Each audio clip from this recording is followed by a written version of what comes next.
Nous avons le plaisir ce matin d'accueillir 4 intervenants sur le thème des droits de l'homme aux Émirats arabes unis pour un état des lieux effectivement de la question dans les Émirats arabes unis. Et pour intervenir, nous avons dit 4 personnalités qui vous seront présentées par la modératrice à qui je vais céder la parole tout de suite. Alors, on vous remercie de cette initiative.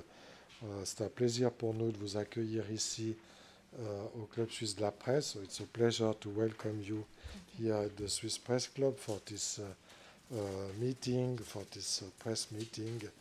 It's not an easy subject, it's a difficult theme, but I think it's important to speak about that, and we enjoy to hear you.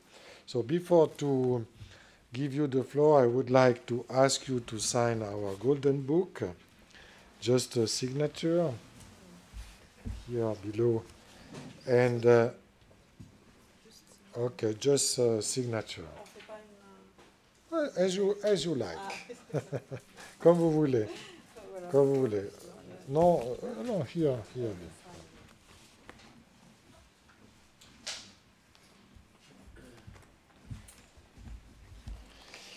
Et puis je vous remets un tout petit souvenir du Club La Presse, ce book about cartoons, yes, cartooning, yeah.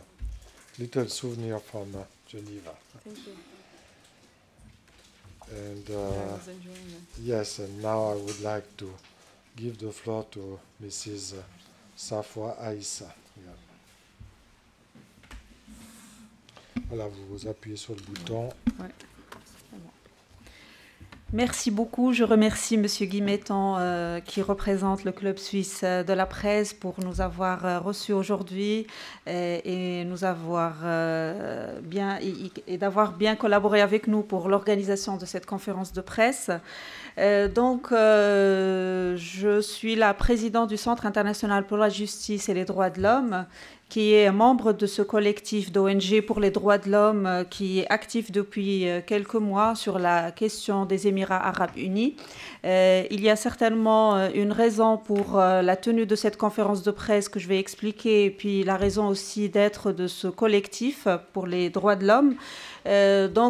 Primo, le collectif s'est constitué depuis le mois de septembre dans le but de travailler sur la question des droits de l'homme aux Émirats arabes unis. Et certainement, vous vous posez la question pourquoi il y a des organisations qui sont issues de Libye, d'Égypte et d'autres nationalités que les Émirats. En fait, ce qu'on va expliquer aujourd'hui, c'est qu'actuellement, il se trouve 204 prisonniers d'opinion dans les prisons émiraties qui sont issus des Émirats arabes unis. On compte aujourd'hui 68 prisonniers d'opinion émiratis qui sont de nationalité émiratie, mais le reste, c'est des détenus qui sont issus d'autres origines, qui sont des ressortissants libyens, égyptiens, syriens, palestiniens, turcs, tunisiens, algériens, donc de différentes nationalités. Il y en a parmi eux qui sont qu'on connaît leur lieu de détention, d'autres que les familles ont perdu tout contact avec eux, ils n'ont aucune information sur leur lieu de détention. Nous avons rencontré récemment une famille qatari, parce qu'il y a des Qataris aussi qui sont emprisonnés là-bas. Nous avons fait une séance avec une famille qatari et qui nous a expliqué qu'elle a perdu tout contact avec leurs 2 enfants sans aucune raison. Il n'y a aucune raison pour leur détention sur la frontière entre Qatar et les Émirats. Ils ne savent rien sur leur sort, ils n'ont aucune information sur eux et donc la famille souffre à cause de ça. Donc les Émirats refusent de donner des informations parfois sur le lieu de détention ou les raisons de détention. Elle nie même des fois la présence de ces détenus dans ces prisons. Ce qu'elle va expliquer tout à l'heure aussi Madame Amel, qui est épouse d'un prisonnier actuellement aux Émirats arabes unis, Monsieur Amer Shawa. Donc, la situation aux Émirats arabes unis, c'est compliqué ces derniers temps. Depuis juillet 2013, il y a eu des procès inéquitables et jugés par toutes les organisations internationales et les observateurs internationaux comme des procès qui sont inéquitables et puis qui ont été injustes vis-à-vis les procès. Le procès était injuste, mais suite à ça, il y a eu une série d'arrestations parmi des Émiratis et des non-Émiratis. Les raisons sont diverses. Essentiellement, c'est pour la liberté d'expression. Donc, il suffit qu'on s'exprime sur des réseaux sociaux comme Twitter, on peut être emprisonné aux Émirats. C'est le cas de Oussam Al-Najjar, qui est un jeune Émirati dont le père a été emprisonné dans le cadre des prisonniers du groupe des Émirats 94. Et donc, Oussam Al-Najjar s'est juste exprimé sur Twitter sur la situation de son père emprisonné, sur la torture qu'il a subie, sur la souffrance de la famille. Et puis, à cause de ça, donc, et les critiques qu'il a émises vis-à-vis des gouvernants de ce pays, il a été emprisonné et il endosse maintenant 3 années de prison. Donc, fin novembre, il a été jugé à 3 années de prison pour la liberté d'expression, pour avoir s'exprimé sur les réseaux sociaux. Donc, les Émirats arabes unis sont aussi membres du Conseil des droits de l'homme pour l'année 2014 et cela nous étonne en tant qu'organisation internationale et des ONG qui travaillent sur beaucoup de pays, mais essentiellement sur des pays du Golfe notamment. Et puis, on est étonné de voir que ce pays est membre de ce Conseil alors qu'il ne respecte pas ses engagements, alors qu'il n'a pas signé et ratifié beaucoup de traités internationaux. Notamment, nous appelons par notre présence aujourd'hui à ce que les Émirats arabes unis ratifient le pacte international relatif aux droits civils et politiques, ainsi que les protocoles facultatifs se rapportant au pacte. Lever les réserves aussi sur certains articles de la Convention contre la torture, parce qu'ils ont signé, même s'ils ont signé cette convention, mais ils émettent beaucoup de réserves sur certains articles, ce qui bloque l'exécution et l'application convenable de ce pacte.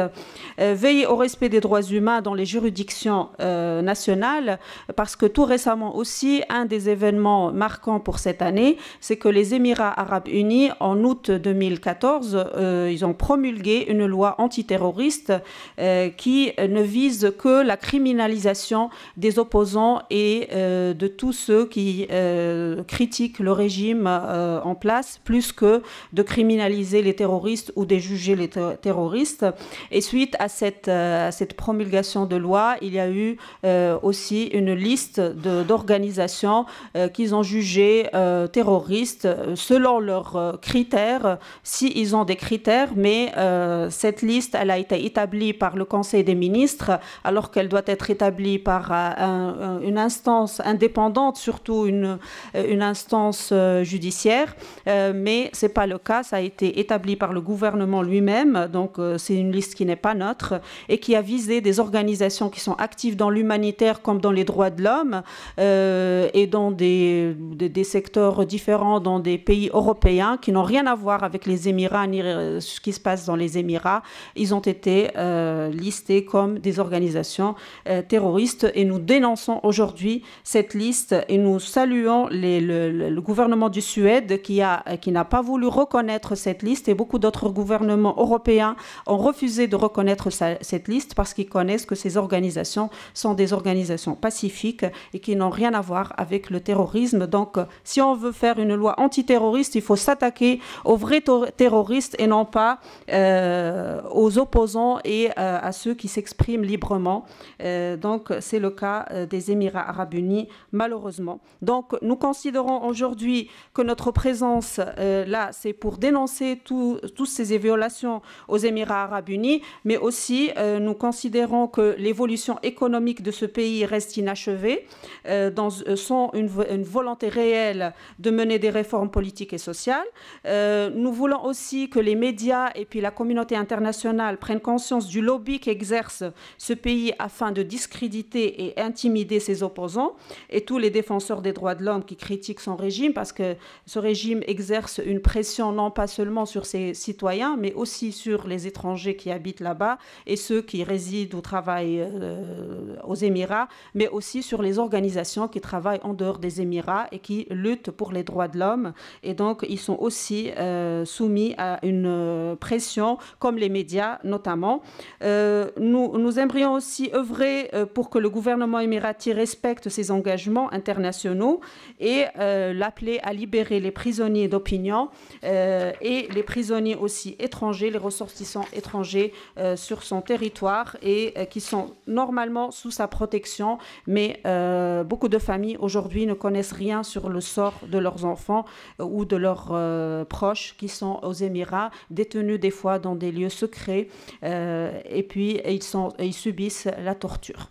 Donc aujourd'hui, nous sommes là pour soutenir les prisonniers d'opinion aux Émirats arabes unis, pour demander leur libération, pour demander qu'il y ait plus de liberté aux Émirats arabes unis, et aussi on est là pour témoigner de la situation là-bas. Et donc je vais passer la parole à mes collègues, à Khadija Neymar, qui est responsable juridique à l'organisation Karama. Al-Karama est une ONG qui travaille sur les droits de l'homme dans les pays arabes et qui est active depuis des années sur les sujets du Golfe. Et donc, je lui passe la parole et elle va aussi parler de la situation aux Émirats. Merci beaucoup, Safwa. Donc, je me présente, je m'appelle Khadija Neymar, je suis la responsable juridique pour le Golfe à la Fondation Al-Karama pour les droits de l'homme, qui est une fondation de droit suisse, qui est active depuis 2004. Notre mandat concerne 4 types de violations, à savoir la torture, les exécutions extrajudiciaires, les disparitions forcées et les détentions arbitraires.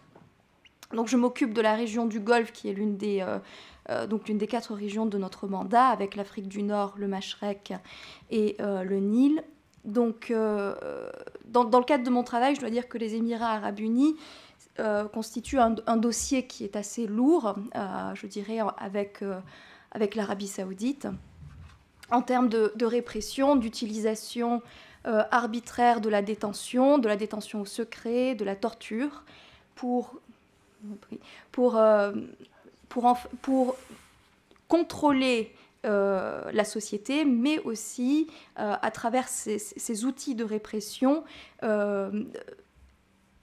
réprimer, faire peur aux opinions non seulement dissidentes, mais aussi non concordantes. Pourquoi j'ajoute non concordantes? Parce que tout discours qui n'entre pas dans la ligne gouvernementale est peut être considéré aujourd'hui, selon la dernière loi antiterroriste, comme une atteinte qualifiée de terroriste et jugée comme telle, ce qui implique des sanctions extrêmement lourdes. On parle ici d'emprisonnement avec un minimum de 10 ans, voire d'exécution, donc de peine de mort. Donc j'aurais aimé me concentrer sur différents points. Je ne sais pas combien de temps j'ai pour présenter. 10 minutes. Très bien.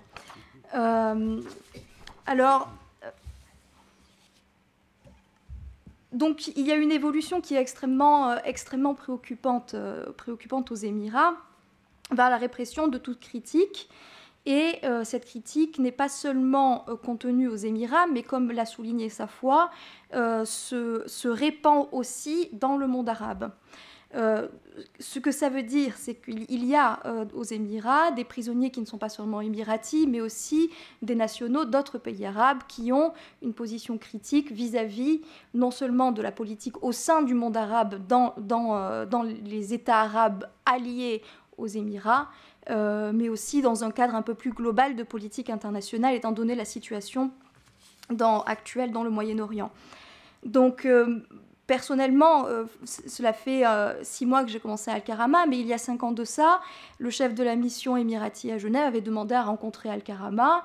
Nous lui avons dit que nos portes étaient ouvertes, que nous avons une démarche constructive avec les États afin qu'ils puissent comprendre l'intérêt de la défense des droits et libertés les plus fondamentales qui ne doivent pas être considérés comme un danger pour le gouvernement, mais plus comme un moyen de pacifier les relations politiques et d'éviter le recours à la violence. Malheureusement, lorsqu'on se retrouve avec des États autoritaires, la liberté d'expression et la liberté d'opinion sont considérées ici comme un danger et considérées comme du terrorisme.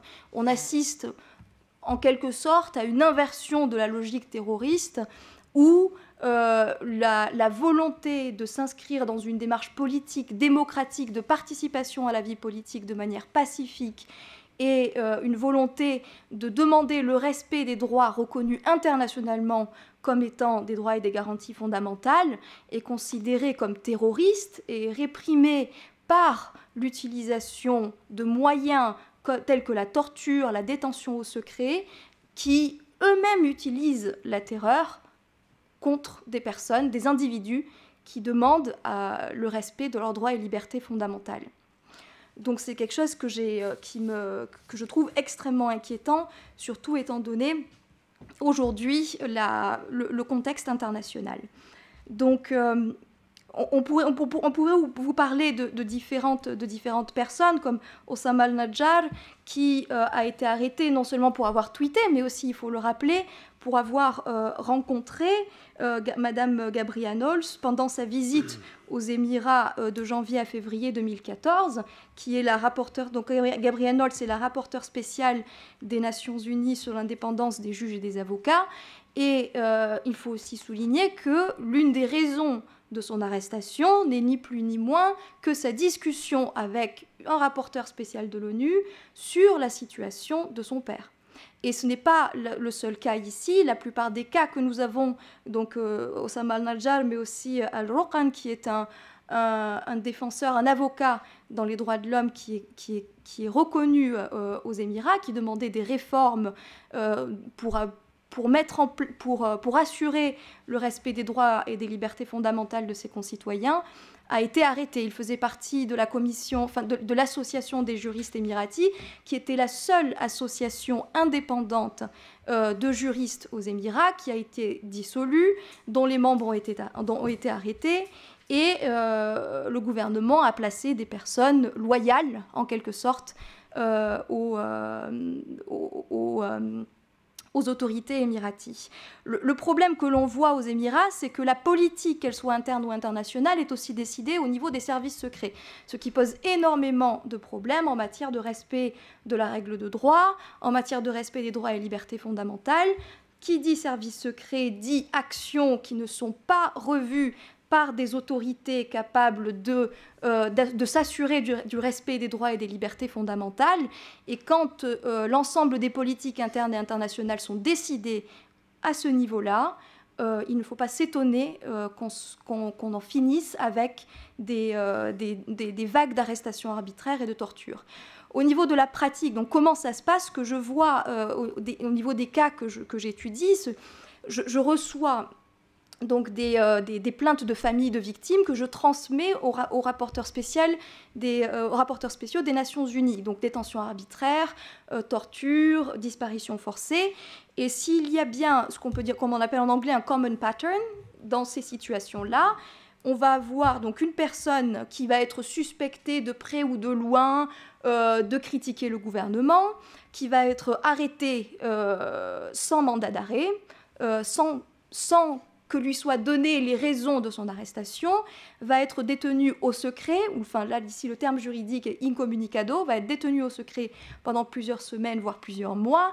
Pendant ces plusieurs semaines et ces plusieurs mois, les services secrets vont lui dire « personne ne sait où tu es, personne ne sait que tu es encore en vie, ta famille ne sait pas où tu es, donc tu vas signer ce document, on va lui apporter un document pré-rédigé par les services de sécurité, établissant donc des confessions, des crimes qu'il n'a absolument pas commis, Et au bout de plusieurs semaines de torture, et nous avons reçu des témoignages de prisonniers sur lesquels nous avons travaillé avec Human Rights Watch, au bout de plusieurs semaines de torture, la personne est forcée à signer un document qu'elle n'aura même pas pu lire au préalable, et c'est sur la base de ce document qu'elle sera ensuite condamnée à au moins 10 ans de prison pour avoir créé une association qui met en danger l'intérêt de l'État, ou pour avoir tout simplement parfois collaboré avec des associations internationales ou étrangères, comme Human Rights Watch par exemple, ou comme nous-mêmes, ou avec les procédures spéciales de l'ONU, de telle manière à ce que cela porte atteinte à l'image de l'État. Voilà ce qu'est aujourd'hui la définition du terrorisme aux Émirats. Et même s'il n'y a pas de définition acceptée mondialement du terrorisme, il faut bien rappeler qu'au niveau des Nations Unies, on a donné plusieurs éléments à prendre en compte lorsque l'on définit le terrorisme dans les droits internes des États. Et l'un de ces éléments est celui de l'intention de vouloir causer donc en anglais on dit serious bodily harm, donc ici ça se traduirait en français comme l'intention de causer une grave atteinte à l'intégrité physique de personnes. Et lorsque l'on regarde le type d'incrimination ou le type d'actes qui ont été poursuivis sur la base de la loi antiterroriste, on ne voit ni intention ni causalité qui mène à une action violente ou pouvant causer une atteinte à l'intégrité physique d'autrui. Ici, c'est une critique, ce sont des actes qui tombent sous la définition de la liberté d'opinion, de la liberté d'expression, de la liberté d'association. Et je pense que ici à Genève, comme dans l'ensemble du monde arabe et du monde occidental, il faut être extrêmement vigilant face à cette utilisation politique par des États autoritaires du terrorisme, qui adoptent des définitions extrêmement larges, qui n'offrent aucune sécurité juridique, qui n'offrent aucune sécurité personnelle aux individus face à des politiques menées généralement par des services secrets dans le but de faire taire toute opinion dissidente. Donc je pourrais continuer sur la loi antiterroriste en décrivant un petit peu le type d'incriminations qui sont intégrées, mais je ne sais pas si j'ai beaucoup de temps, je ne pense pas. Mais enfin, pour vous donner un petit peu un exemple, pour vous citer la loi, l'article 15 par exemple prévoit jusqu'à 15 ans de prison pour quiconque déclare publiquement son animosité ou son manque d'allégeance à l'État ou au régime, ce qui ne correspond absolument pas à la définition conventionnellement acceptée au sein des instances de l'ONU du terrorisme.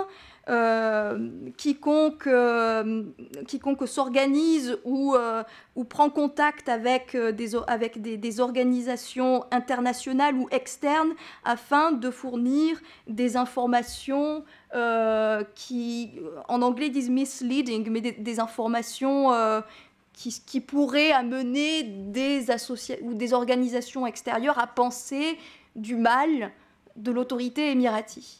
Voilà, donc on est aujourd'hui face à des incriminations qui sont extrêmement larges et qui permettent, par leur utilisation par des services secrets d'un État autoritaire, un renversement de la logique terroriste qui, ici, implique donc une répression par la terreur d'opinions dissidentes exprimées dans le cadre du droit de la liberté d'expression et d'opinion qui sont internationalement protégés.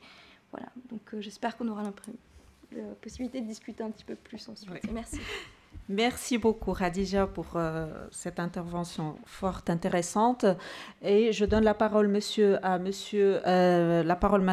Monsieur Khaled Lajili, président de Solidarité Libyenne, qui est une organisation suisse qui travaille sur la Libye.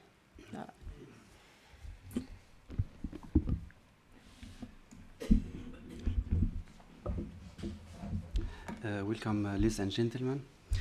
My name is Khaled Lajili.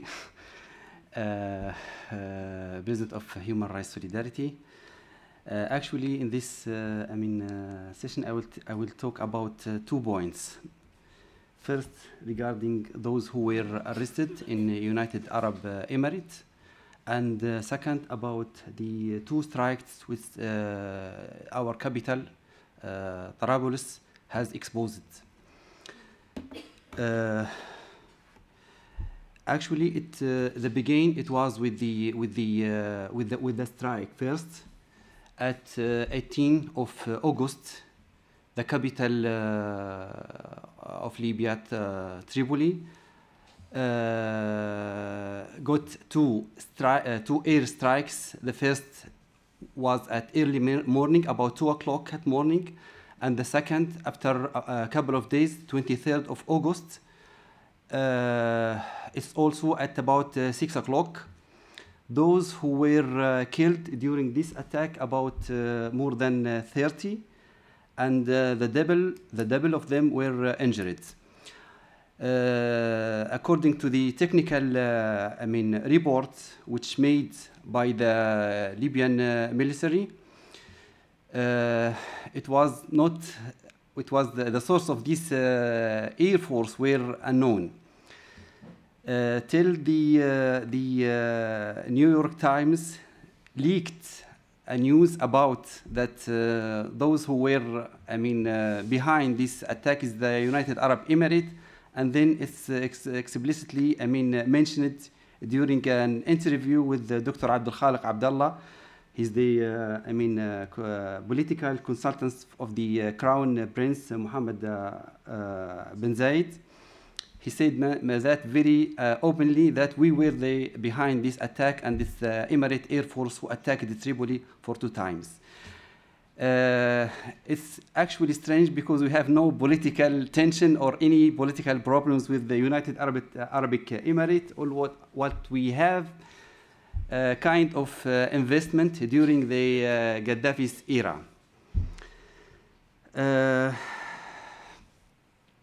After a couple of days, about 11 businessmen were arrested, also in between Dubai and Abu Dhabi. They were arrested actually without any previous information. Why? Where were they taken? They just controlled their homes. Some of their belongings were taken, like the laptops, some files. The first time it was at 31st of August.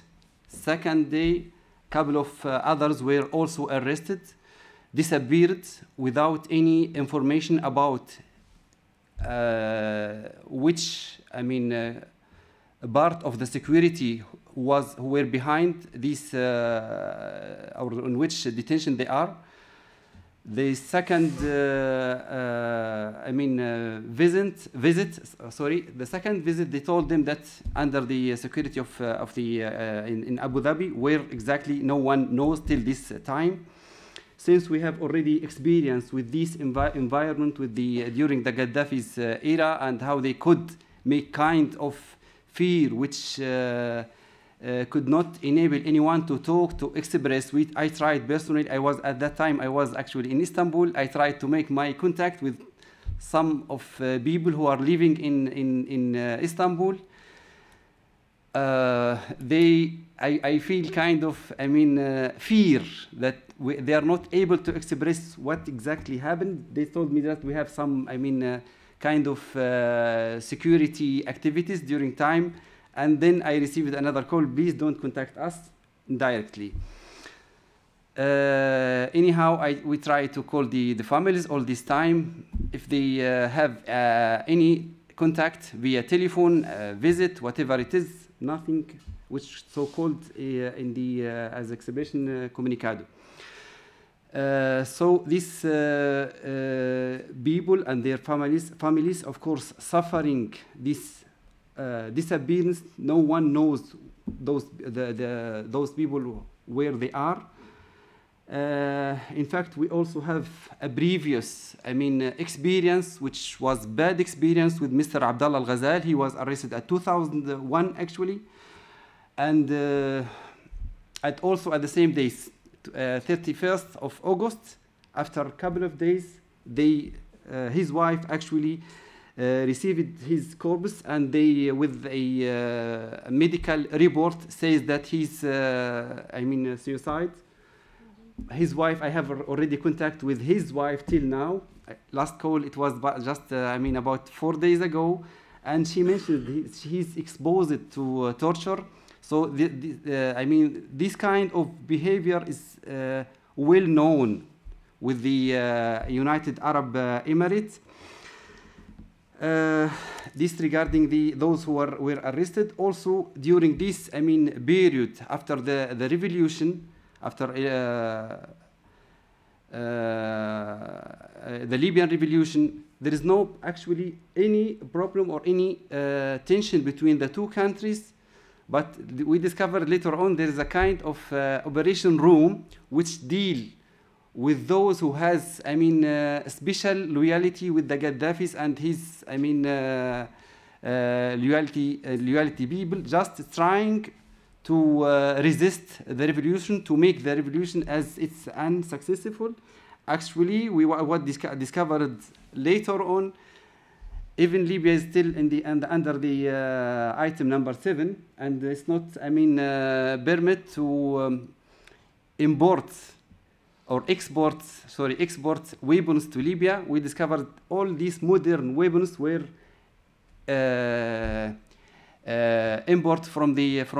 were exported from the United Arab Emirates.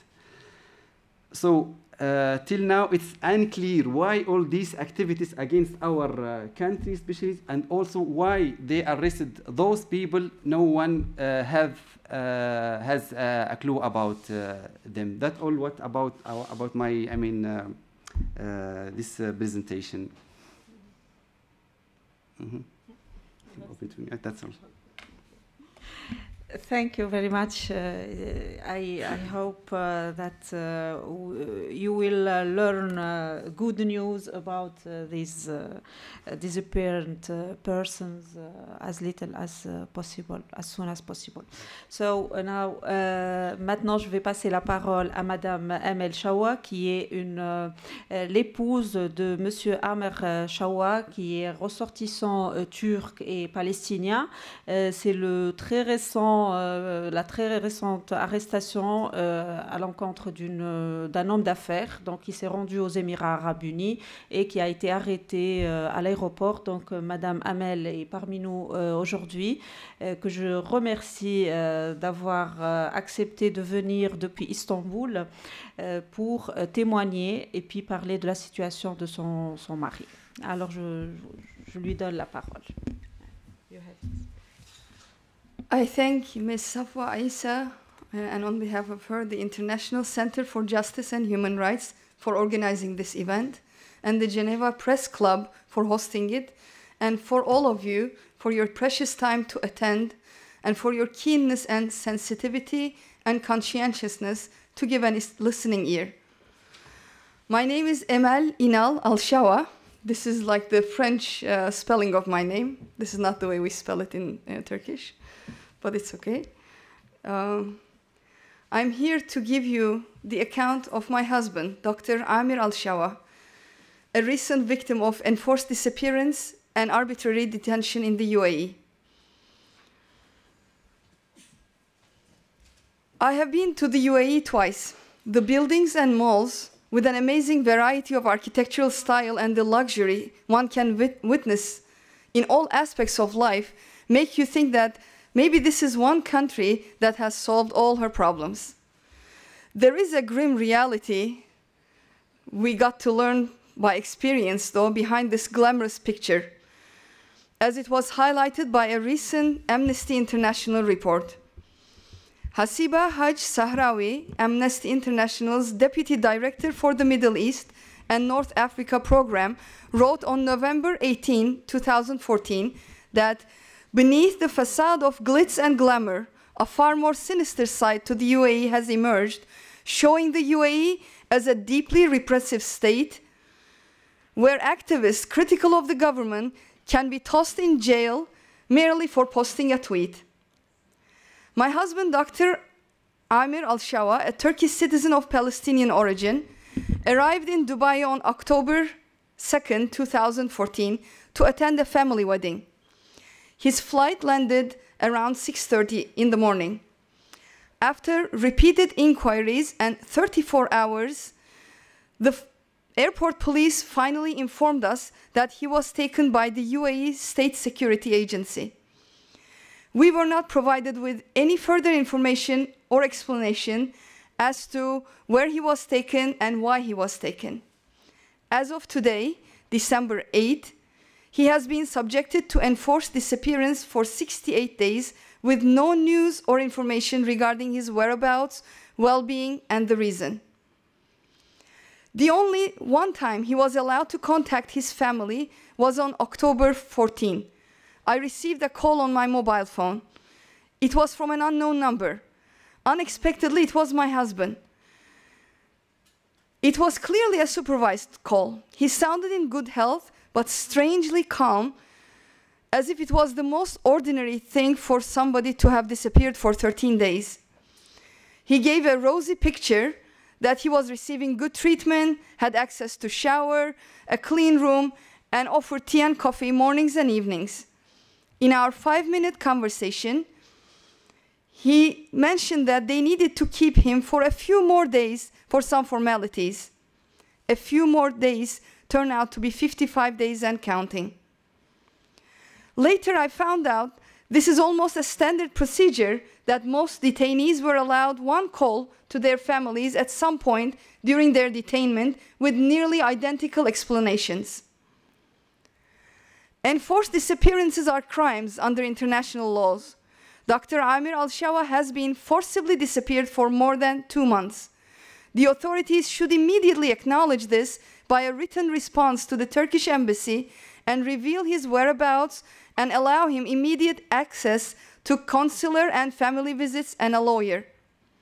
The authorities should either release him or inform him of the charges against him and bring him before a court.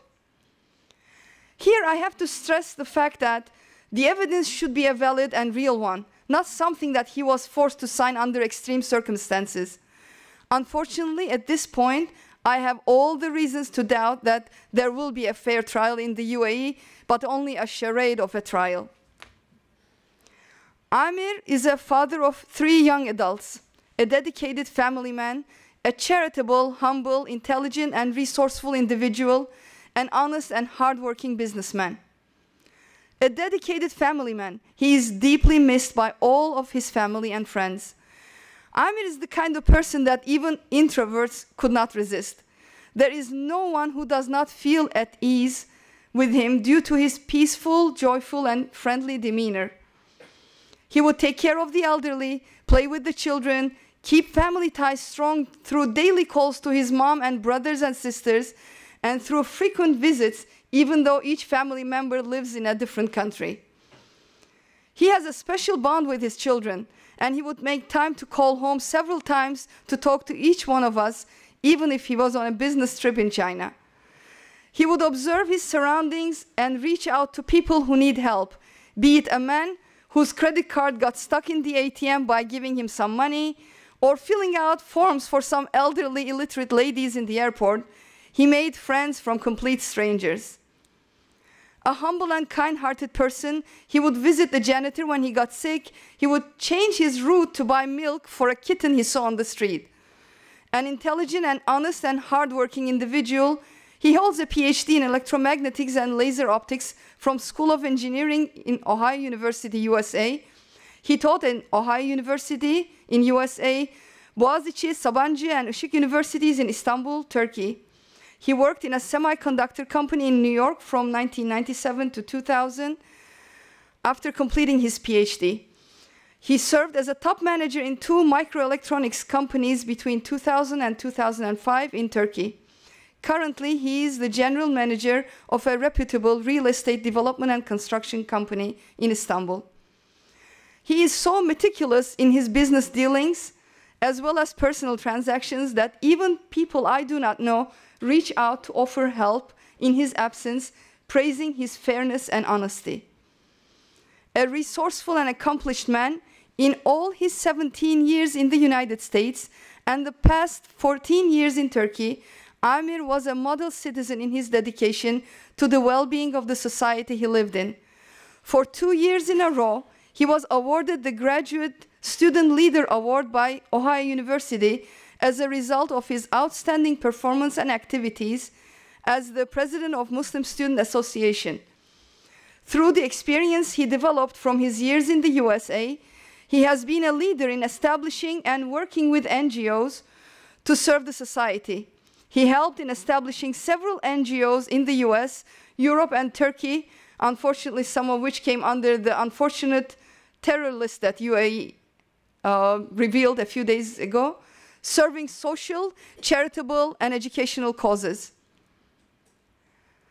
Now let me talk about the steps and actions I took to get my husband released.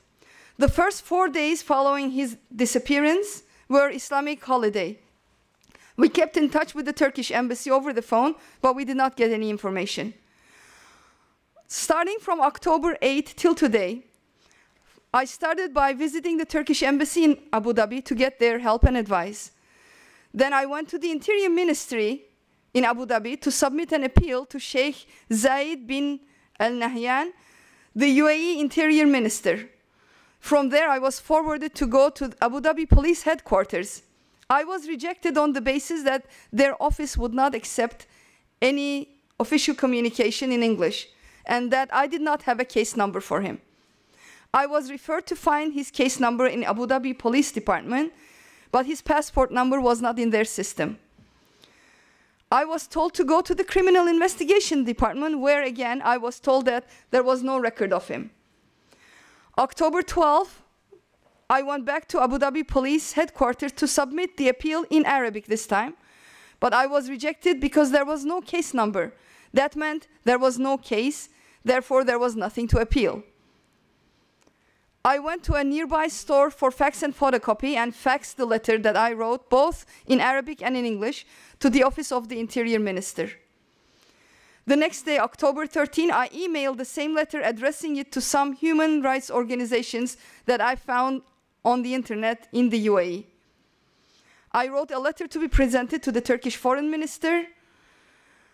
I filled out an International Committee of the Red Cross allegation of arrest form.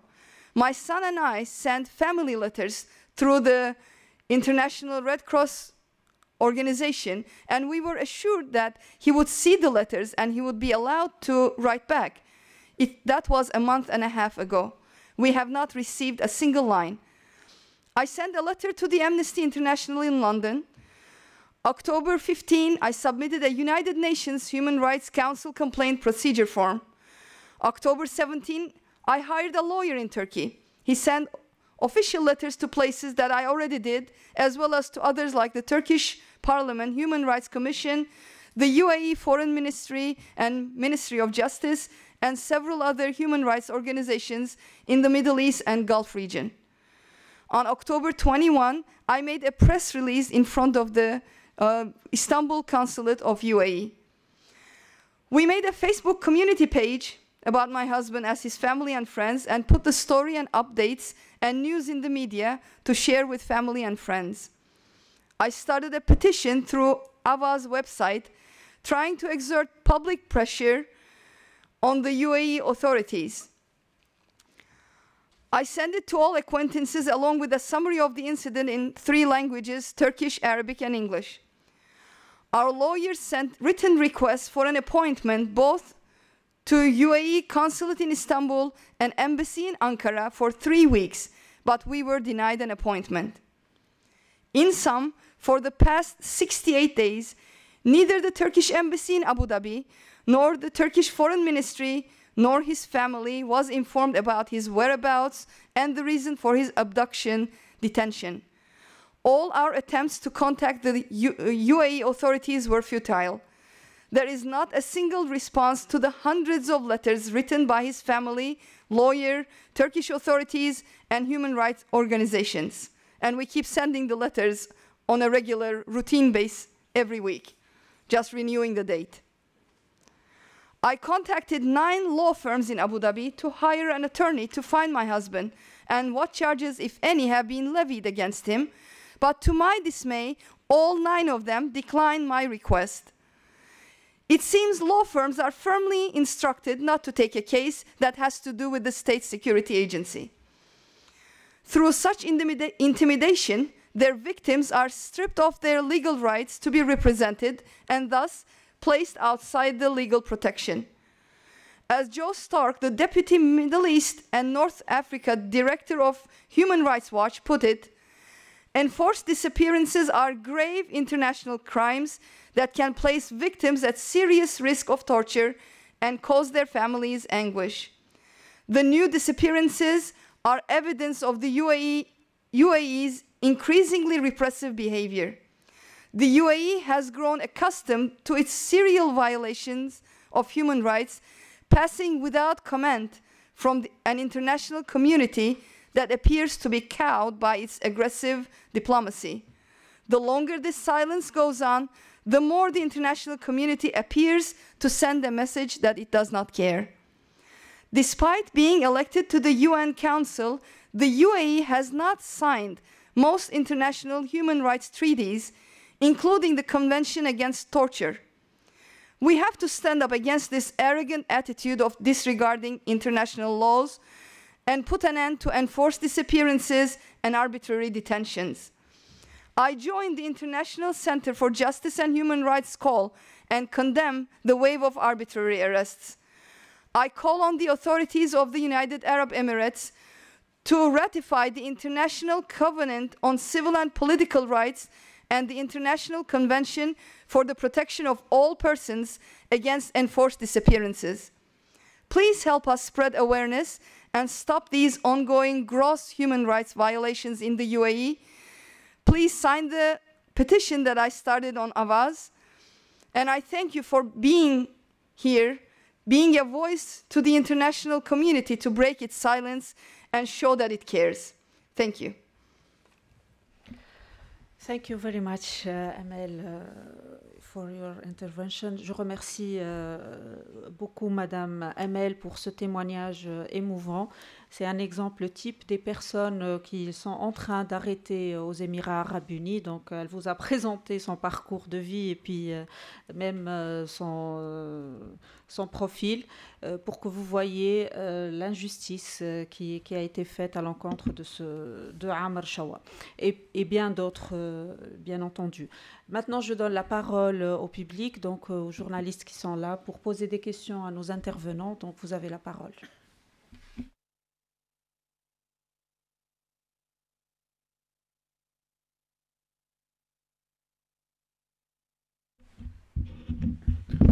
Robert James Parsons from the Geneva Courier. A question in English from Mrs. Shawa. Why do you think your husband became a target? What was there, do you think, that they see in him?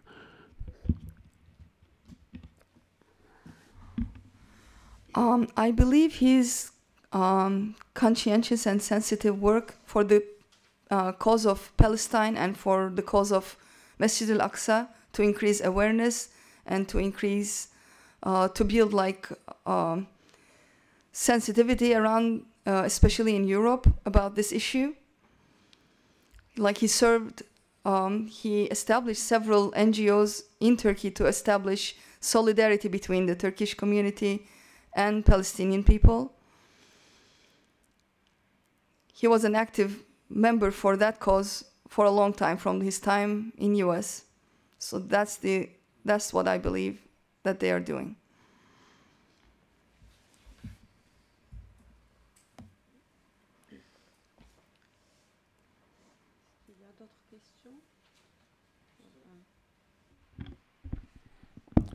C'est juste pour compléter un petit peu ce que vous venez de dire. Alors, c'est Naït Liman Abdelnas, je me présente. Je suis président de l'association des victimes de torture en Tunisie.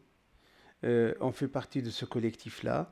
Alors, moi, juste, je vais intervenir dans le terme que c'est un peu différent quand on est ici pour condamner, parce qu'en tant que moi-même j'étais victime de torture, et les gens qui sont sous la torture actuellement, j'en avais fait, on a milité des années 90 en Italie pour dénoncer les violations graves des droits de l'homme et les pratiques barbares de la torture en Tunisie.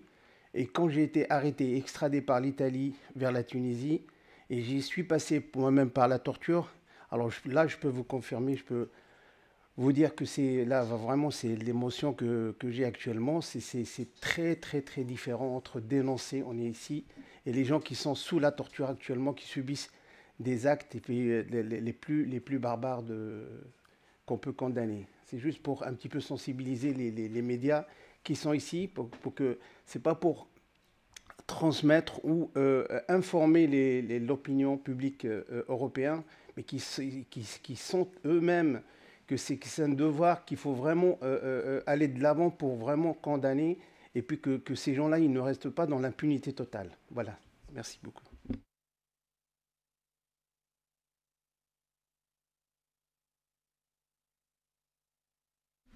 Oui, yes. Encore une question plutôt générale, in English perhaps. What is the record with regard to disappeared people in the United Arab Emirates? What percentage are known to have died? What percentage have ever been released? And what percentage, therefore, are still unknown or disappeared?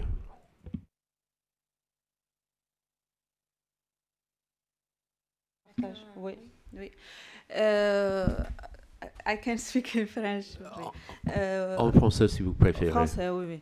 Les cas de disparition forcée aux Émirats arabes unis, on n'a pas des pourcentages, mais nous avons dans le dossier de presse une liste très récente des détenus actuellement aux Émirats arabes unis, et pour chaque cas, on a mis ceux qui sont emprisonnés déjà et jugés, et ceux condamnés, et puis ceux qui sont encore disparus, qu'on ne connaît pas leur sort. Donc on a la liste de tous les prisonniers avec les nationalités, et puis le sort de chacun, celui qu'on connaît son sort, celui qu'on ne connaît pas, qui est en disparition forcée.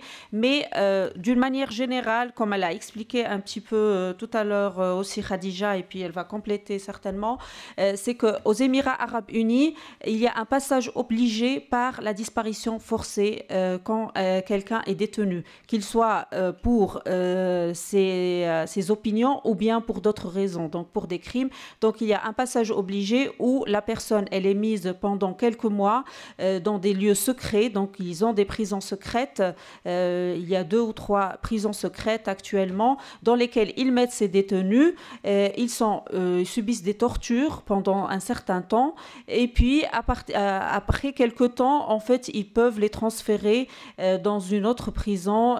Surtout les prisons qui sont connues, c'est Al-Razin, c'est Al-Wathba, et donc ce sont des prisons où ils seront après des fois dans des détentions arbitraires avant qu'ils soient jugés. Des fois, ils peuvent passer des mois et des mois avant d'être jugés.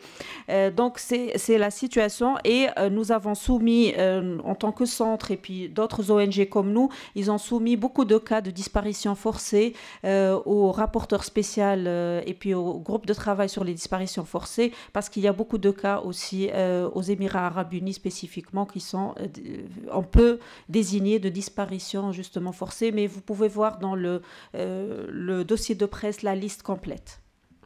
Alors pour la suite, est-ce qu'il y a une différence entre les Émirats, les Émirats divers, ou est-ce que c'est général dans le pays entier?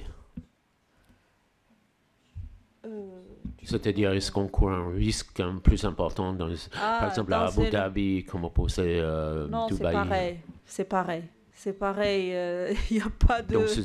Donc c'est un élément du gouvernement générale. central. Oui, c'est une politique générale, en tout cas. Et les prisons, il y en a à Abu Dhabi, il y en a à Sharqa, il y en a à Dubaï. Donc, dans toutes ces prisons, il y a des détenus d'opinion qui sont emprisonnés dans ces prisons-là. Ouais. Tu peux compléter. Je vais peut-être rajouter quelque chose. Je ne sais pas si vous voulez en anglais ou en français. Français. Il faut bien préciser ici que la détention au secret, donc qui s'appelle incommunicado, est utilisée dans un but spécifique aux Émirats, qui est celui de faire en sorte à ce que la personne signe un document pré-rédigé par les services de sécurité et qui sera ensuite utilisé contre ces personnes-là lors d'un procès futur. Donc, le but de cette détention au secret, c'est... on peut considérer cette détention au secret comme une forme de torture, parce que le but ici des autorités, c'est de faire en sorte de forcer la personne à signer des confessions qu'elle n'aura absolument, qui auront été rédigées par d'autres personnes, sans même qu'elle puisse lire. Le discours étant, si tu signes, tu pourras contacter ta famille. Vous voyez ce que je veux dire. Donc ici, c'est pas une pratique anodine. C'est quelque chose qui entre dans un système bien huilé, si je puis dire, qui suit une chronologie qui est arrestation, détention au secret, réapparition au bout de plusieurs mois, et puis jugement procès non équitable sur la base d'aveux tirés sous la torture ou pendant la détention forcée. On lui donne en gros le choix, ou tu signes, ou tu resteras détenu au secret. Donc c'est ce qui est important de souligner pour l'utilisation de cette détention au secret, en fait.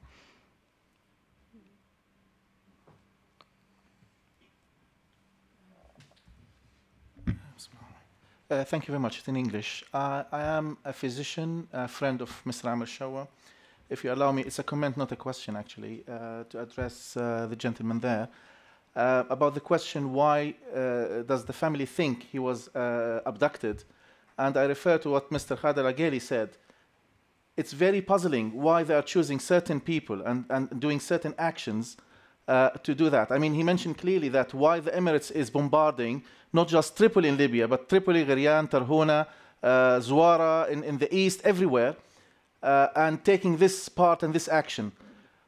The numbers so far, I mean, you have the full list, but as a rough figure, there are over 200 people disappeared in the Emirates from 13 different nationalities. The only people I know that they were released by intervention of their governments, there were 3 Palestinians early in 2012, 1 Jordanian, and 1 Egyptian was handed to the Sisi regime. Apart from that, people disappear without any trace. The UAE has taken the role of reversing the Arab Spring since 2011. That's what they're doing. That's why they're intervening in Libya, in Tunisia, in Egypt, in Syria, in Yemen, and that's why they're arresting people haphazardly, or probably they have a list for people who can actually affect people.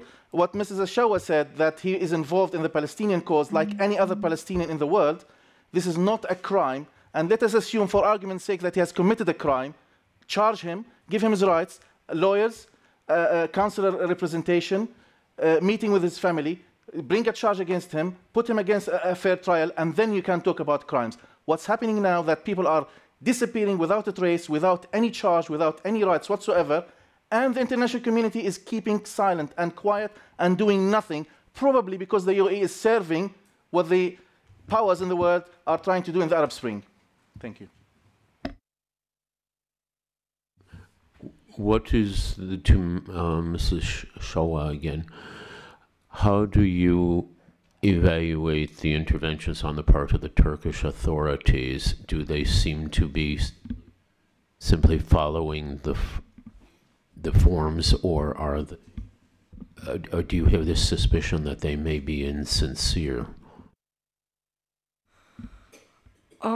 They are doing what the regular diplomatic procedures need to be taken.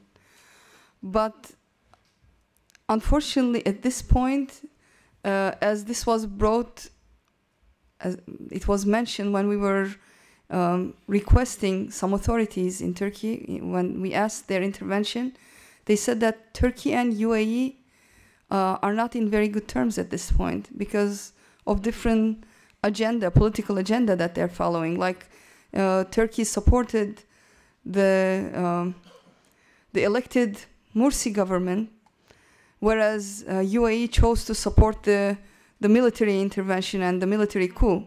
They even financially supported them. So in that regard, they were completely in opposite terms. Again, in the issue of Syria, they are taking different terms. So they don't really agree with the top governors. They're not agreeing on the basic issues. They're not following the same agenda. That's why they don't have a very good relationship at this time. So whatever Turkish government is doing is not taken very seriously by the UAE.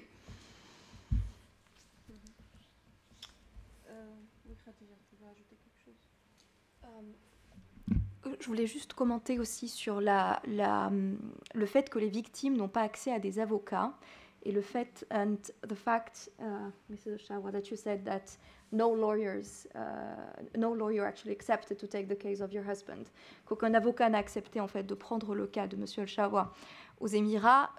C'est pour la simple raison que tous les avocats qui ont accepté de prendre des cas pareils ont été eux-mêmes emprisonnés.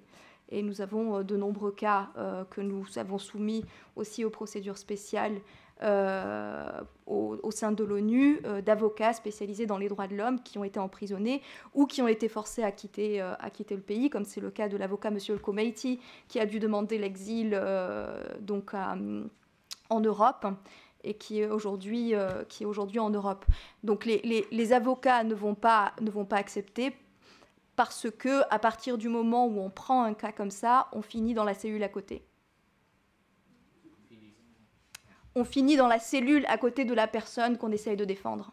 Et c'est exactement ce qu'on a eu, des retours au niveau des témoignages que l'on a eu, notamment de personnes qui ont été détenues, d'une personne qui demandait à voir son avocat, et donc le membre de la sécurité qui l'interrogeait lui a dit « Ne t'inquiète pas, ton avocat, tu le verras demain, il sera dans la cellule à côté ». C'est aussi l'une des raisons qu'il faut souligner, parce que ça a du coup des répercussions extrêmement graves. Est-ce que vous pensez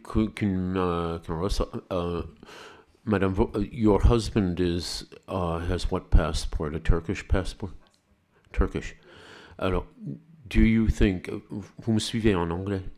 Do you think that makes him particularly vulnerable because the UAE authorities know that they have a pretext for ignoring the diplomatic interventions, whereas if it were a British citizen, for example, or a French citizen, it would be more difficult for them to ignore the efforts of the government and the consular service?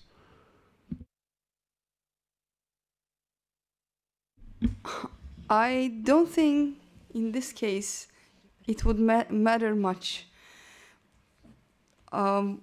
We underestimated their oppressiveness, and at the beginning when he was first abducted, we thought that, well, they will not be able to dare mess with the Turkish citizen. Like, in a few days they will release him. It's not like, not like the case of some countries where there is like the struggle of power and like division. Like in the case of Libya, there are Libyans who are arrested, but they don't really have a country or government to represent them. Like there is division of power, authority. So we thought in that sense, like Turkey has a stronger power in the Middle East, so they will not do this with a Turkish citizen. But we just realized that this is an underestimation. If he was he a US citizen or a British citizen? Would it have made any difference? Well, there are some Libyans that I found out who are US or Canadian citizens. And it doesn't really make a difference for them.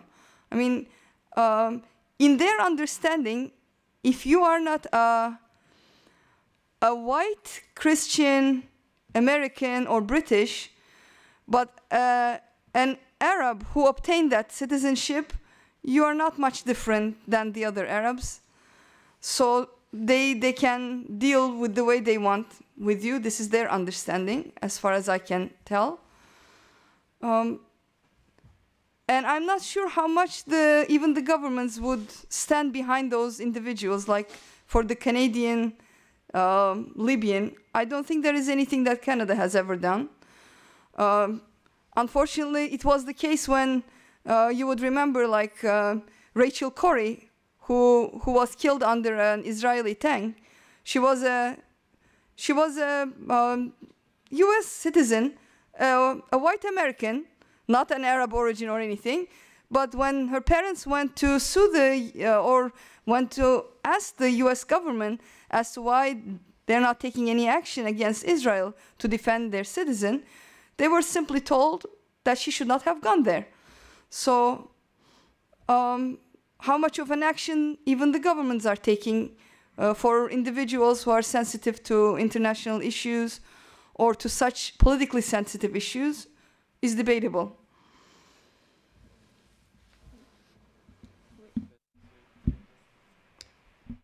May I just another point, because regarding one of them, he was actually Canadian, but he's originally from Libya. But there's a kind, as you have already mentioned, there's a kind of discrimination upon their roots.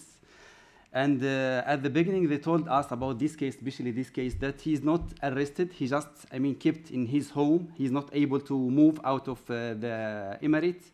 Later on, we discovered they trying to keep their family cool and could not contact the Canadian authorities.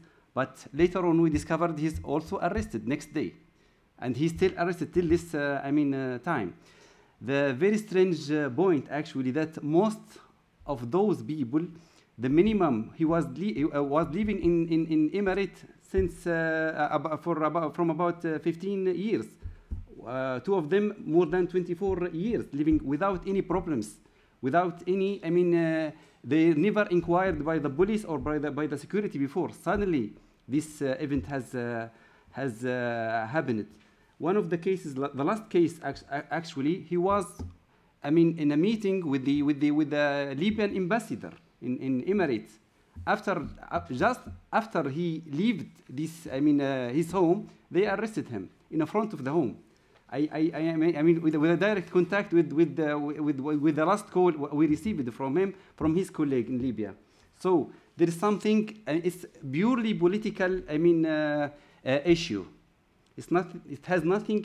With the security of the Emirate itself, or they have any cause of or source of risk to the Emirate itself. It has something belong to their own countries. That's what I believe, actually.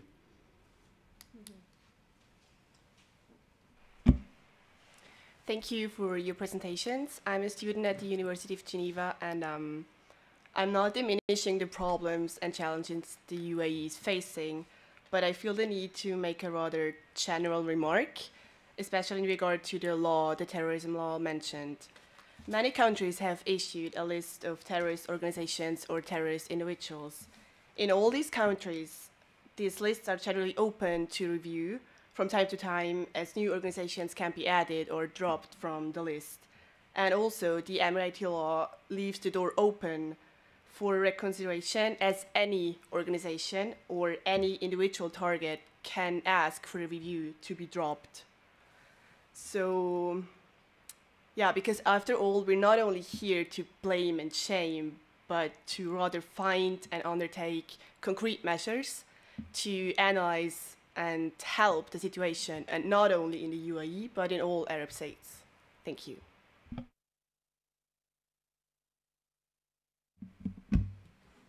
Thank you very much for this question. So, yes, there is actually an article. You're talking about the latest list of terrorist organizations, I suppose. The problem is, when you are listed, you're not notified. There is no procedure. How can you know that you have been listed? How can you know where to go They say that you have to, they say on Article 60, I think it's 67 or something, if I recall well. The problem is that the procedure is not set. Personally, I mean, there was in the list an organization called the Al-Karama Organization, for example. However, we have sent a letter to the UAE representation asking them to notify us if it's us, because we're not Al-Karama Organization, we're Al-Karama Foundation. So, and there are maybe a dozen of Al-Karama organizations in the Arab world, but you're not notified. When you write them a letter, they do not answer. And you do not know exactly how you should proceed, what are the evidence, just simply that, so that you know what are the evidence that the authorities are basing themselves upon to call you such a thing. And the problem is the lack of oversight, the lack of accountability, and the lack of transparency. And this is not a surprise, given that such policies are decided on by secret services, by security services.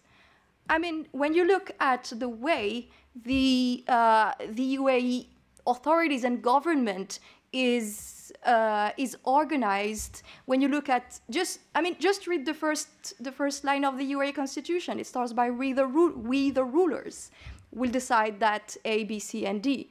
So when you look at the very beginning, at the very constitutional rights from the very beginning, and then you look at the way institutions are being set, the way anti-terrorism laws are being decided, the way they are being implemented, and you will see that there is no oversight, no judiciary oversight. And even if there were, let's say, a judiciary oversight, Gabriela Knowles just a year ago just said that there was no independence of the judiciary in the UAE, the special rapporteur on the independence of judges and lawyers. And so not only there is no judicial or parliamentary oversight, but also the only judges, the only authorities that you can have sort of recourse to are not independent. The evidence on which they base their decisions are not given to you, and the procedure is not clear. And when you ask to be notified, you have no reply. So yes, on the paper, it looks beautiful. However, in practice, what you see is pretty ugly. I may add that even on paper, it doesn't look beautiful. It's basically against the principle innocent until proven guilty. Once somebody is smeared and defamed, it's very hard to clear that image. If you do it on think of it in a school example, if a student comes up and gathers a group and defames another student, calls that person, suppose you gather some friends and you have an influential position among your friends, and you call another person in your class as a thief, or as being a very loose person, and call a girl being too easy with guys. To reverse that action, to change the image of that person afterwards, even if you apologize to that person and whatever means you take, will not clear the image from everybody else's mind. Once you spread a rumor, you always have a question mark in people's minds. So before a rumor is spread, they should have contacted, because like she said, there are many Al-Karama organizations or foundations, but once you name that, any organization with that name will be viewed with some suspicion and some question mark. So on the smaller level, this will be bullying. In a school case, this will be bullying. What would this be called on the international and diplomatic and governmental level? I don't know.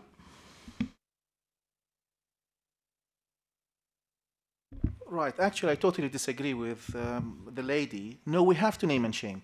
We have no problem at all whatsoever to condemn Assad regime in Syria or Saddam Hussein in the past or ISIS in Iraq and Syria now. But when it comes to UAE, we have to take a step back. Oh, we shouldn't condemn. We condemn arbitrary arrests. We condemn enforced disappearance. We condemn torture that's going on in the UAE. We condemn the intimidation against lawyers and law firms there. We have no hesitation in doing that. Actually, what they are doing now is outside the law, even their own law. They haven't signed any of the international treaties. They disregard the international community, international law. They don't listen to anybody. They don't reply to anybody.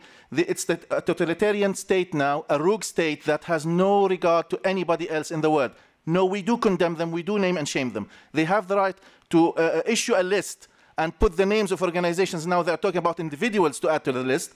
And why don't we have the same right to say, no, you have done this and that. We have evidence. We have international reports from Amnesty International, Human Rights Watch, and Reprieve, Karama, everywhere. They are condemned with their actions. There's no doubt about it. Thank you. Oui, peut-être je complète que la liste établie par les Émirats arabes unis d'organisations disons, entre guillemets, terroristes, c'est une liste qui contient des organisations qui n'ont rien à voir, finalement, avec le terrorisme, qui sont reconnues par des pays européens, qui sont actifs et puis qui sont, depuis des années, comme Islamic Relief, par exemple. Tout le monde connaît Islamic Relief. Quel lien elle a avec le terrorisme? Elle travaille avec des organisations internationales, elle travaille avec des gouvernements. L'organisation comme l'UEF en France, qui est une organisation islamique, bon, religieuse, mais qui est reconnue par l'État français et puis qui est active. Donc, c'est des organisations qui n'ont rien à voir avec les Émirats, avec ce qui se passe là-bas et qui ont des activités reconnues et puis qui n'ont rien à voir. Au contraire, ils sont en train de faire un travail considérable, mais voilà, ils sont sur cette liste, ce qui fait qu'il y a 2 poids, 2 mesures. J'ajoute aussi que les Émirats, il y a 2 lois très répressives aux Émirats arabes unis, qui sont la loi sur la cybercriminalité, qui peut mettre en prison une personne pour avoir s'exprimer sur n'importe quoi. Il y a eu des cas, donc comme j'ai dit, comme Najjar. Et puis aussi la récente loi antiterroriste, qui est une loi qui vise essentiellement les dissidents et qui n'a rien à voir avec voilà, le terrorisme effectivement et réellement. Donc les terroristes, ils sont libres, mais les opposants, c'est eux qui sont dans les prisons finalement. Voilà.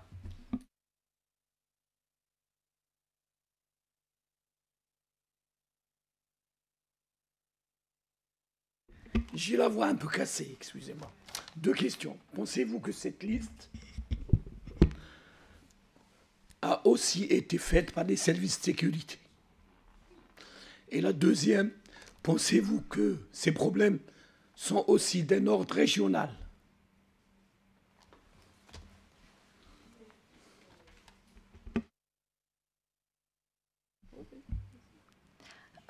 Oui, quand il s'agit de politique de sécurité, enfin toute la politique extérieure aux Émirats est décidée au niveau des services de sécurité, que ce soit les listes, que ce soit les relations avec les autres États, décider de la ligne politique internationale, et ça c'est bien connu dans la région. Enfin, je pense que les diplomaties occidentales comme du Moyen-Orient savent très bien à qui s'adresser aux Émirats quand on veut discuter et prendre des décisions.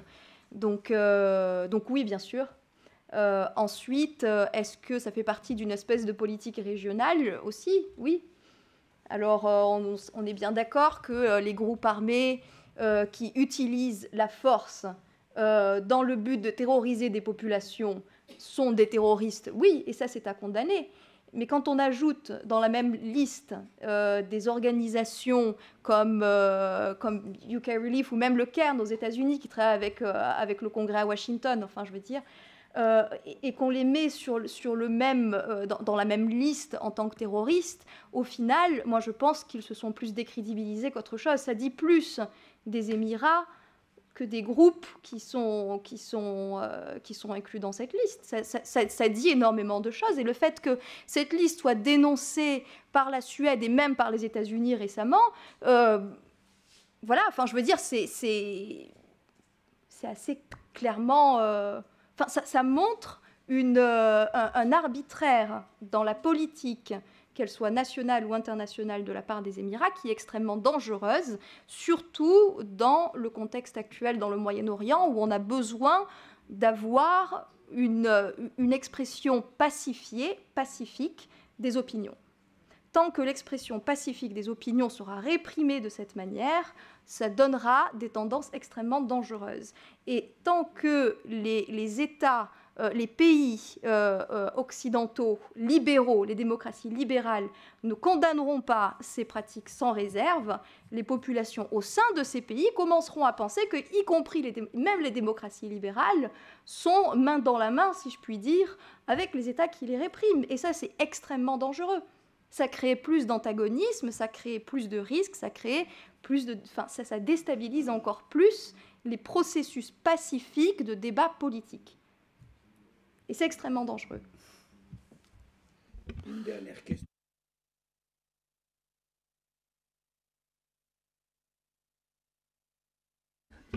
De dossiers concernant les Émirats arabes unis, concernant les droits de l'homme.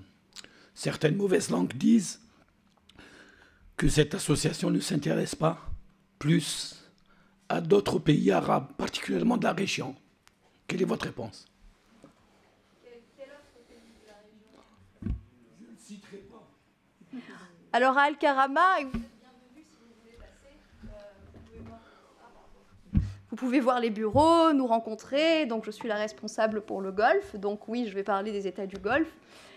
Pour ce qui est du Golfe, moi, les deux principaux pays, même s'ils sont tous, enfin, dans chaque pays du Golfe, j'ai des violations récurrentes, j'ai de la torture, j'ai de la détention arbitraire, etc.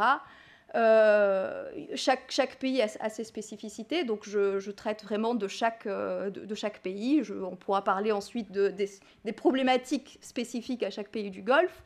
Nous avons ensuite 3 autres pôles régionaux, qui est donc le Nil, avec Égypte, Soudan, Djibouti, l'Afrique du Nord, avec Mauritanie, Maroc, Algérie, Libye, et le Mashrek, avec donc tous les autres pays, y compris Israël, Palestine. Donc chaque responsable est responsable d'une région, reçoit les plaintes d'une région en particulier. Et je ne sais pas de quelle région vous parlez en particulier, quel pays pour lesquels on n'envoie pas tant de plaintes que ça, mais je pense qu'on a envoyé des plaintes. Par exemple, le Qatar. Le Qatar, par exemple. On en a fait ? Je vous invite à aller voir sur notre site. On a participé à la list of issues pour le comité contre la torture sur le Qatar, où on a soulevé des problématiques liées à l'utilisation de la torture, au traitement des minorités et notamment des travailleurs migrants au Qatar. Et cette list of issues est disponible sur le site internet. On a envoyé les cas de plusieurs détenus arbitraires, y compris par exemple un poète qui avait critiqué. On a envoyé ce cas-là au groupe de travail contre les détentions arbitraires.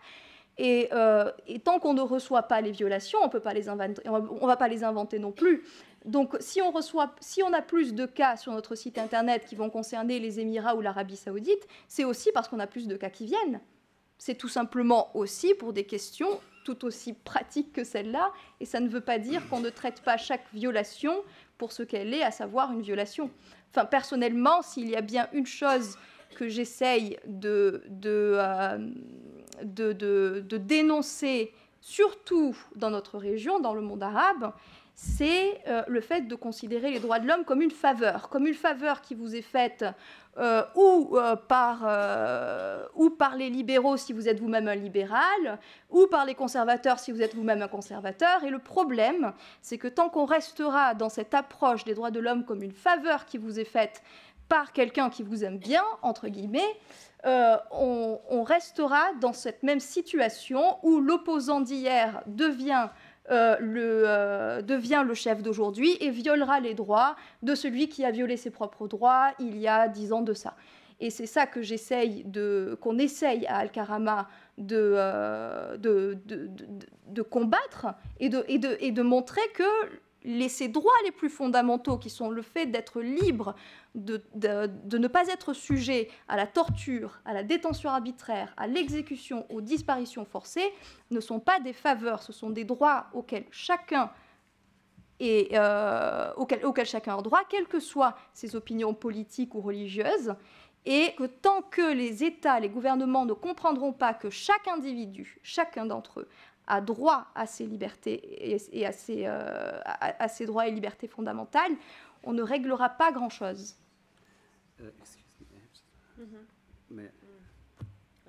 Just regarding your back to your question, it's a very interesting point. I actually we would like to discuss or to study this case, especially on 19th of November. The United Nations Security Council, one of the committees, has considered the Ansar Sharia as a terrorism organization. The point is that it's this decision depends on 4 points, and we are working on the ground there in Libya. All these points are wrong, unfortunately. So they consider them as responsible for about 250 assassination cases. No single investigation has occurred in Benghazi city. They consider them behind the part of those who are responsible for the petroleum complex in Algeria. The Algerian investigation has different results. Third point regarding the exporting the weapon to the neighbor countries like Tunisia and Algeria. There is other tribe who are exporting this weapon. So it's something interesting, but there is always a political goals behind these decisions. Anyhow, it's 19th of November. It's very recent.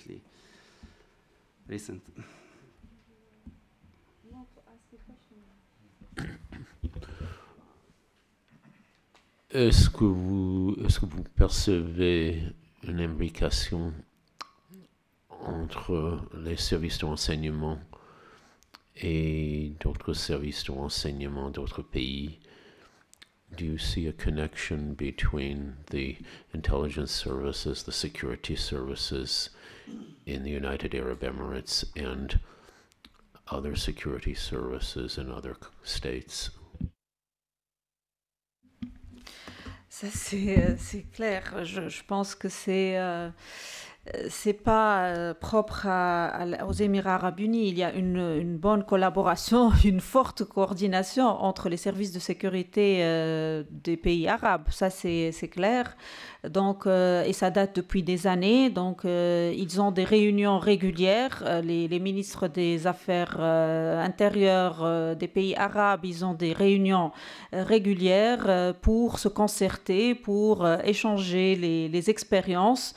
Et chacun, il donne une nouvelle idée à l'autre, justement, comment mieux réprimer les opposants et comment mieux faire en termes de sécurité et de répression. Donc, ça, c'est prouvé. D'ailleurs, l'intervention des Émirats arabes unis actuellement pour mettre un fin au printemps arabe, que ce soit en Égypte, son intervention en Libye comme en Tunisie, c'est clair et c'est des preuves imminentes pour nous que ce sont des régimes qui s'entraident et qui aussi utilisent des milices, en fait. Non seulement ils s'entraident entre gouvernements, mais aussi ils utilisent des milices, comme le cas de la Tunisie, où les Émirats arabes unis font couler du pétrodollar pour avorter la révolution tunisienne. Donc, ce sont des preuves imminentes où des personnes ils ont reçu de l'argent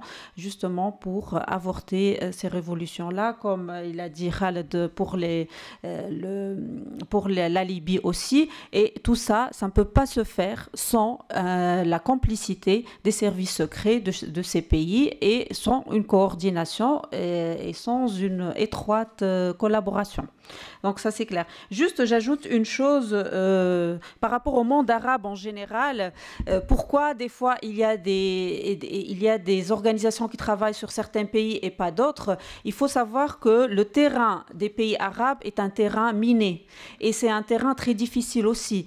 Parce qu'il y a des pays où la société civile n'est pas très active et où les militants des droits de l'homme ont peur. Les pays du Golfe est un exemple vraiment marquant pour ça, parce que des pays comme les Émirats arabes, vous n'allez pas trouver facilement des militants ou des défenseurs des droits de l'homme qui vont oser parler en public ou bien qui vont oser sortir des informations, ou les familles, par exemple, des prisonniers, ils ont beaucoup peur des fois de la répression et de la représaille, et donc on trouve de la peine des fois à récolter les informations fiables, ou bien il faut vraiment beaucoup de temps pour vérifier les informations, pour avoir un contact avec un militant, et donc c'est des terrains et un environnement très difficile, ce qui fait que les ONG peinent des fois à travailler sur certains pays parce que voilà, ils n'ont pas accès facilement à l'information.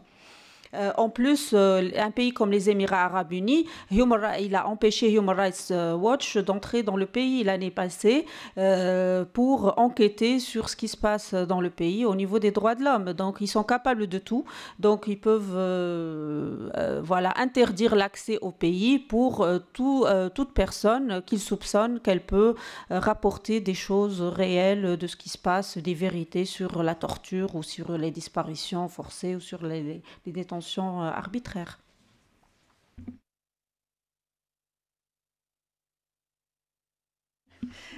Quand on va clore cette séance, je pense que c'était très intéressant en tout cas. Je remercie le public pour sa présence, les médias qui sont présents parmi nous aujourd'hui, et aussi je remercie le Club Suisse pour nous avoir accueillis, et également les intervenants qui ont apporté des informations très riches et très importantes sur ce pays. Et certainement, il y aura une suite en tout cas pour cette conférence de presse où on parlera encore de la situation là-bas et dans d'autres pays. Merci.